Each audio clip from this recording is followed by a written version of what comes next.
आए दिन हमने देखा है कि कैसे यूनियन गवर्नमेंट एलजीबीके सक्सेना और दिल्ली सीएम अरविंद केजरीवाल में कितनी लड़ाइयाँ हो रही है। एक और जहां दिल्ली सीएम अरविंद केजरीवाल बार बार जेल से निकलने के लिए हाथ पैर मार रहे हैं, वहीं सेंट्रल एजेंसीज द्वारा उनकी अरेस्ट मुश्किलें पैदा कर देती है। इन पूरे मामले की वजह से दिल्ली सीएम अरविंद केजरीवाल पर कई केसेस चल रहे हैं और उन्होंने खुद कई केसेस फाइल भी किए हैं, जिसकी वजह से उन्होंने कोर्ट से भी ज्यादा टाइम की मांग की है अपनी लीगल टीम के साथ तिहाड़ जेल में। हालांकि इस डिमांड के अपोजिशन में ईडी, सीबीआई और यहाँ तक कि तिहाड़ जेल अथॉरिटीज दिखी है, जो कह रही है कि किसी भी अंडर ट्रायल प्रिजनर को 2 मीटिंग्स ही अलाउड है और दिल्ली सीएम को स्पेशल ट्रीटमेंट नहीं दिया जा सकता है। इन्हीं सब के बीच में हालांकि एक सवाल लोगों के मन में भी पैदा हो रहा है कि क्या जुडिशरी ने यूनियन गवर्नमेंट के प्रेशर में आकर दिल्ली सीएम अरविंद केजरीवाल को बायस ट्रीटमेंट दी है या नहीं। जी हाँ, आपने सही सुना। अब ऐसा सच है या नहीं कह नहीं सकते, पर एक नजर पीएम नरेंद्र मोदी और दिल्ली सीएम अरविंद केजरीवाल की लड़ाइयों पर डाल लेते हैं और देखते हैं कि जुडिशरी ने कितने केसेस में किसको फेवर किया है।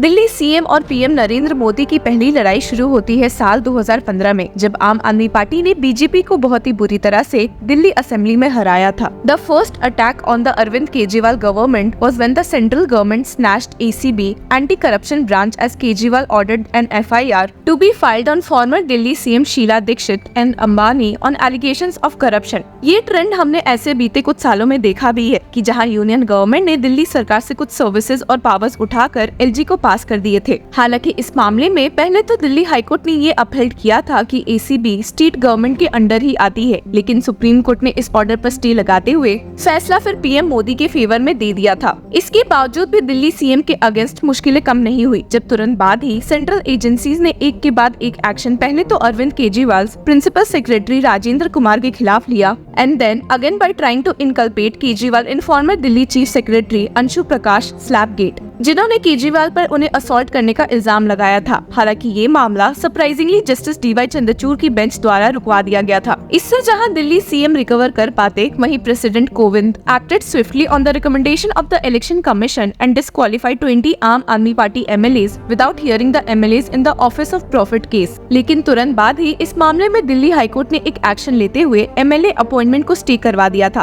पर उन्होंने डिस्क्वालिफिकेशन अलाउ नहीं किया without hearing based on the principle of natural justice. अब इसके बाद हम आते हैं सबसे इम्पोर्टेंट झगड़े पर, और वो है यूनियन और स्टेट के बीच पावर डिफरेंशिएशन का। अब क्योंकि दिल्ली प्रॉपर स्टेट नहीं होकर कैपिटल भी है, तो यूनियन और स्टेट गवर्नमेंट इस मामले में पावर्स के लिए झगड़ा करते रहते हैं और जुडिशरी ने भी इस मामले में काफी डिले करते हुए लोगों की परेशानियां बढ़ा दी थी। तो सबसे पहले the Delhi high court in the services matter had allowed the Modi government to control the bureaucracy using services when it had ruled that the Delhi government had no control over the bureaucracy in 2016। इस मामले की वजह से दिल्ली में एक कॉन्स्टिट्यूशनल क्राइसिस क्रिएट हो गया, जो कि साल 2018 तक चला और काफी झगड़ों के बाद it was finally decided in favour of the Kejriwal government. हालांकि इस जजमेंट में स्पेसिफिकली सर्विसेज की बात नहीं हुई थी, जिसकी वजह से मोदी सरकार और आम आदमी पार्टी में झगड़े बढ़ते ही चले गए और फिर 5 साल के बाद जाकर supreme court reiterated the position of giving control of the bureaucracy in 2023। पर तब तक जुडिशरी के इतने डिले ने सेंटर और आम आदमी पार्टी के बीच खूब झगड़े लगवा दिए थे, और जिसमें और कोई नहीं बल्कि दिल्ली की ही जनता पिस गई थी। अब हमें पता ही है कि जहां सुप्रीम कोर्ट ने दिल्ली गवर्नमेंट को सर्विसेज का हेड रखा था, वहीं कुछ हफ्तों के बाद ही यूनियन गवर्नमेंट ने पार्लियामेंट में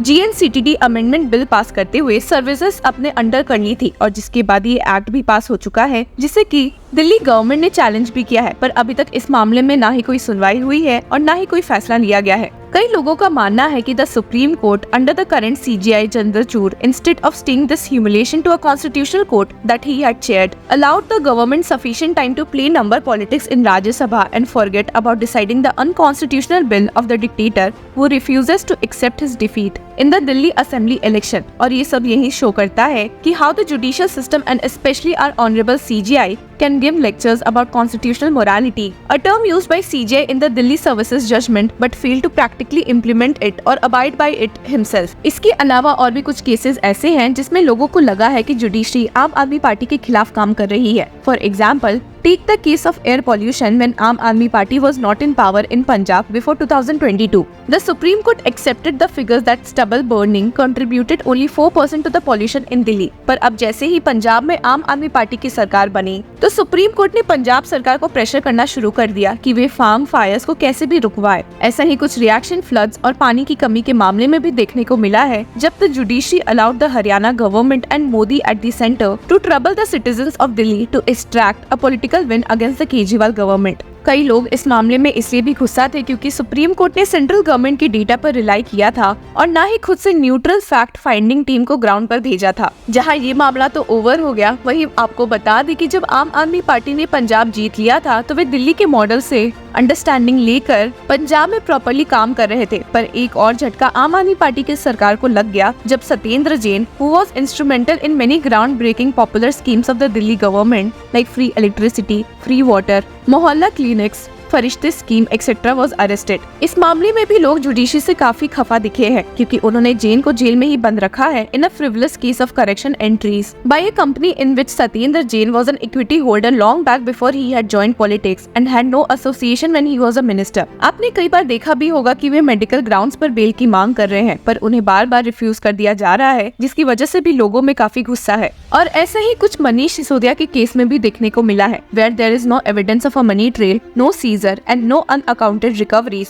The policy making was according to the policy objective and followed the policy making mechanism, and the systems resulted in reduced prices. And the system resulted in reduced prices for the consumer, removed illegal markets, excise leakages were addressed, and state excise revenue increased. और पिछले 16 महीने से jail में रहने के बावजूद भी इस मामले में ईडी ने कोई भी इन्वेस्टिगेशन कंप्लीट नहीं की है और न ही सिसोदिया को बेल भी लेने दे रही है। अब हमने वीडियो की शुरुआत में आपको बताया भी था कि कैसे अंशु प्रकाश स्लैप केस में दिल्ली सीएम फंसे थे और ऐसा ही कुछ वापस से रिपीट होता मिला है। In the case of Bibhav Kumar versus Swati Maliwal, the Kejriwal poster secretary is in jail for standing in front of Swati Maliwal, who allegedly came with foul intention to get Arvind Kejriwal back in jail after he was given interim bail 20 days before crucial लोक सभा elections। इन सब के अलावा खैर अभी तक अरविंद केजरीवाल खुद ही jail में बंद दिख रहे हैं in the CBI case on the same matter after it became apparent that the ED case against Arvind Kejriwal holds no water as the investigating officer had no sufficient material to accentuate an arrest, and if the officer needed the duly elected CM to be interrogated, it does not necessitate an arrest। इसी वजह से खुद supreme court ने अब तक Delhi CM को 2 बार interim relief भी दी है। पर जहां एक और ये सब हो रहा है, वहीं लोगों का मानना है कि जुडिशरी ने मोदी गवर्नमेंट को बहुत छूट भी दी हुई है। वो is still being allowed to play with his health by making sure his sugar level drops to dangerous levels which could induce serious health issues for a diabetic CM, while different institutions write letters showing different data. हालांकि ये तो कहा नहीं जा सकता है कि judiciary ने आम आदमी पार्टी के फेवर में कभी भी कोई ऑर्डर्स पास नहीं किए हैं और हमेशा ही पीएम मोदी को सपोर्ट किया है। इन पूरे मामलों में आपकी क्या राय है, हमारे साथ जरूर शेयर करें। Until then keep following law चक्रा।